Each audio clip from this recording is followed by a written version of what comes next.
So this video is really a shout out and some support and hopefully a little bit of reassurance for all parents and caregivers out there right now. We are tired, our kids are bored, we're scared, things are difficult. And although things have been going on longer and we've maybe found our new normal, and there are some really positives here, just the fact that we're all exhausted and there's kind of decision fatigue. Do I go out? Do I not? Do I send my child to school? Do I not? It's hard. And I have in mind that I'd really like to put together a proper course and some really good support and advice for you guys, but I'm tired too. And as I tried to get my head around this today, I just couldn't. I do, however, have some simple thoughts that I wanted to share with you now, just because I think we all need to hear this right now. I kind of needed to hear this too. So a few things, a few pointers. One is we are tired, and actually lack of sleep or lack of good sleep or lack of rest or lack of downtime is one of the things that will make it really hard to make good decisions or to do things well or to manage your feelings well or to be the parent or worker or friend that you want and need to be. So trying to think about small things that you might be able to do to improve your sleep or to give you some more downtime or rest or relaxation. Those are things I would be looking to really proactively prioritize right now. And it's certainly something I'm becoming mindful of for myself as well. It doesn't necessarily have to mean sleeping more. It might be about finding time for yourself, engaging in an activity that you really enjoy.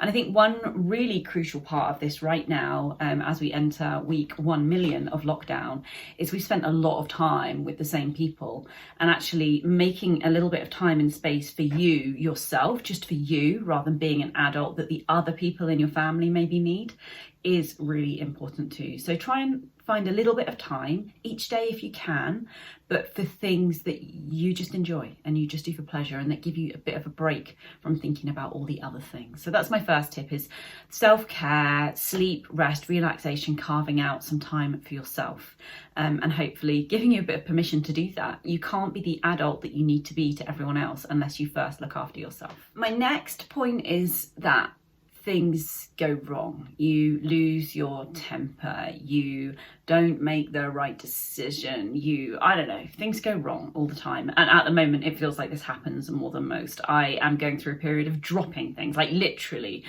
dropping things and breaking them. And I think that is a result of, kind of heavy cognitive load and tiredness and just general kind of, trickiness going on.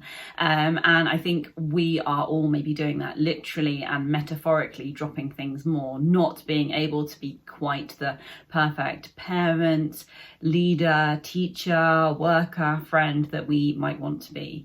I think, again, it's important to remember here that the lives that other people are portraying, rubbish. Like, I was thinking, can I put this course that I'm kind of thinking of together for parents? I'm not a perfect parent. And then I thought, well, who would I get to do that if I didn't do it myself? And I realized, well, all the perfect parents, they're really busy right now. They're tending to their unicorns and swimming with mermaids. They don't exist. We are none of us perfect, no matter what your friends or networks, Instagram feeds might suggest.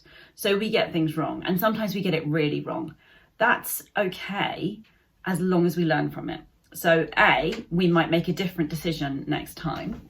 But B, you can actually also role model to your children, the children in your care, the children you support, about how to repair these ruptures or how to apologise, how to move on from mistakes, how to learn from them. So if, for example, you're in the situation that we have probably all found ourselves in recently, where just that last final thing meant you lost your temper with your children, and afterwards you realise that wasn't about them, that was entirely about me. The right thing to do in that situation is then, at a time of calm, when you're over it and you've calmed down, to go to your children and say, I'm sorry about that. That was entirely about me. Next time I could do X, Y, Z differently. or to explore perhaps what triggered that moment of meltdown and think together about how you might manage that differently another time.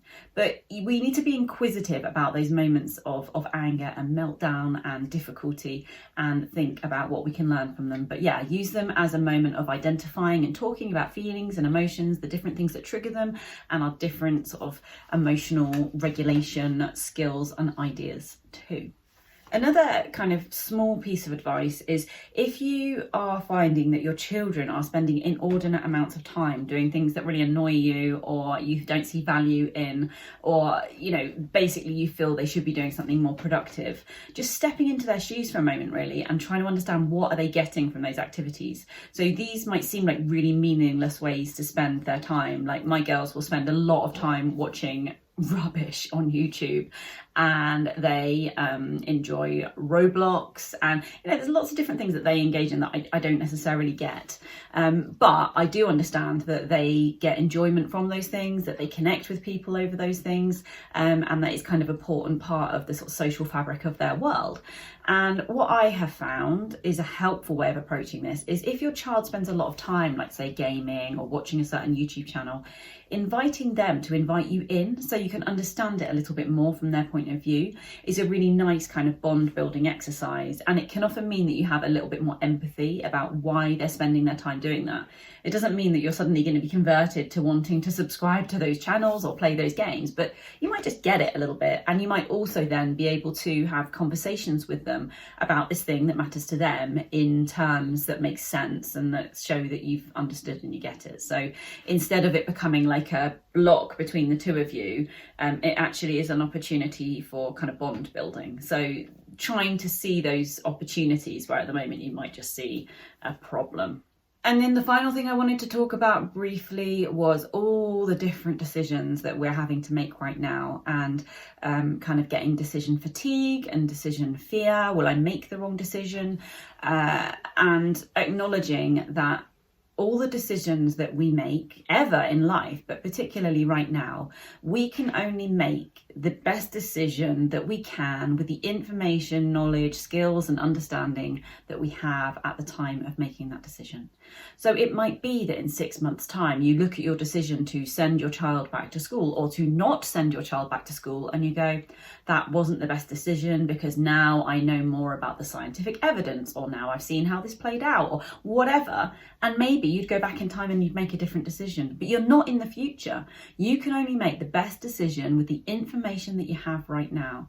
So make the decision, the best one that you can, and forgive yourself if indeed it's not the right decision. Don't make the decision in isolation. It can really help to talk to other people, think about what are the things they're considering. And particularly with this school question, this is a really big one on lots of our minds right now. Talk to the school. They'll be really happy to listen to you and to explore this with you, to reassure you quite often, and to help think about what is the best thing for your child, for their peers, for you as a family, and to help you make the best decision that you can. So you can only make the best decision that you can with the information that you have, but sometimes involving other people in that process means that you've got more information, so you might make a better decision. The other thing to bear in mind with this is that there's no right decision, and every decision that you make will be wrong according to somebody. So the sooner we just get to grips with that as a thought and understand that I'm not going to get this right, somebody's going to criticize me, then the sooner we can just get on with making the decisions that work for us, work for our child, work for our family, and try and be at somewhat peace with them. Try not to agonize over decisions that you've made, and try and go with the flow. But I would also say it is helpful to try and remain a little bit flexible. So if new information comes to light, or you have a change of heart for whatever reason, then we maybe think about, well, is this still the right decision? Revisit those decisions and remake them regularly. But forgive yourself if you, in time, think you've made the wrong one. Allow yourself time to settle into whatever decision and explore it with people that you care about, and whose opinions you value.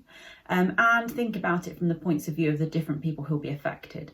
So if you're making a decision about your child, even if they're a very young child, actually try to involve them in that decision. Think about it from their point of view. Try and explore this in sort of words or language or play that makes sense to your child, and try to genuinely elicit their point of view and try to bring them along on the journey too. Okay, I think I covered quite a lot in there. Again, a bit of a ramble, but I wasn't quite ready to put really coherent thoughts together. But then at the same time, for me, actually being a little bit more open and vulnerable and allowing my thoughts to meander a little bit with some of these videos is quite an important part of this process. I think the more that I put out really together content, the more people think I'm really holding my SH1T together. And you know what? Most days it's I'm just about hanging on in there, which is fine. And I'm forgiving myself for that, but I don't want you to think, I don't want to be yet another thing in your feed saying, hey, this person's got it really right. I mean, yeah, I don't at all. We're learning together. I'm learning from you. Hopefully you're learning from me, and together we'll find a way forwards. A final thought I'm going to leave you with is that if you do not know how to help your child, if they're worried, distressed, anxious, or any adult actually, just remember, you do not need to know the answers. You simply need to be able to listen.